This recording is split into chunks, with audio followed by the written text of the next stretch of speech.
Pour créer notre widget HTML, nous allons utiliser principalement deux applications.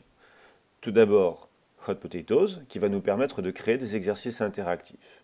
Ici, je vais prendre un exercice que j'ai déjà créé, celui-ci par exemple, et je vais l'exporter au format HTML. On peut prévisualiser l'exercice. Apparemment, j'ai choisi de ne pas prévisualiser l'exercice, pardon. Donc, nous avons ici un fichier HTML, et ce fichier HTML, on va l'importer dans le logiciel Hype de l'éditeur Tumult.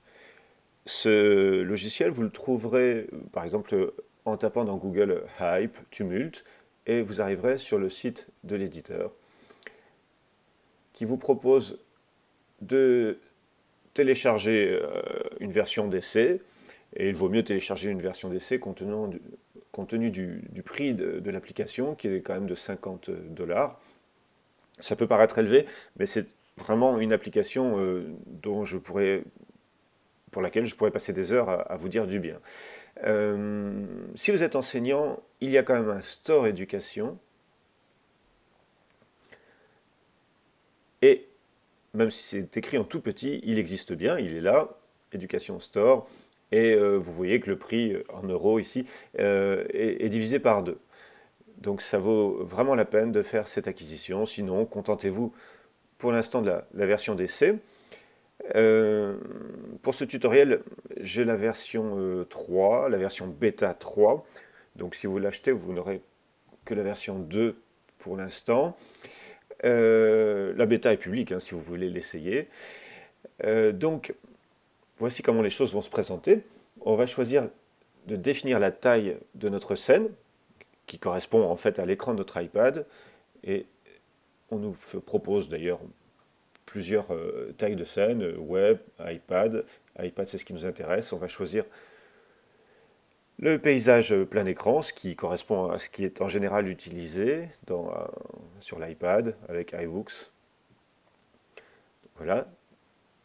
Et on va insérer un widget HTML, qui est ici symbolisé par un petit rectangle vide et que l'on va agrandir pour qu'il occupe tout l'écran.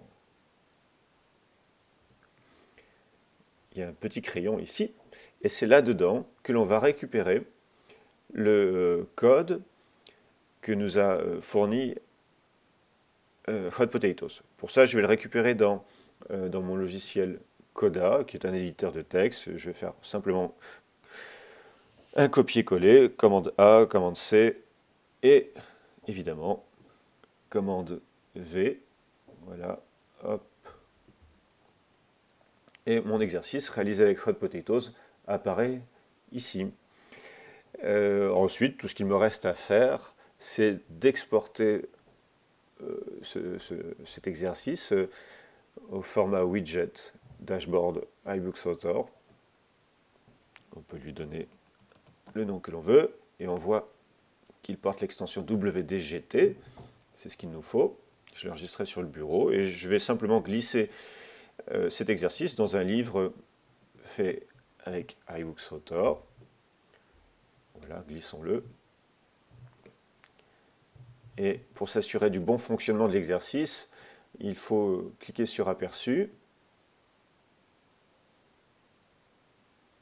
Notre exercice est là. Et on peut le faire. Par exemple, dans cet exercice, il s'agit d'accorder le verbe avec son sujet sur les marches qui menaient à l'échafaud, se trouvaient, des silhouettes, etc., etc.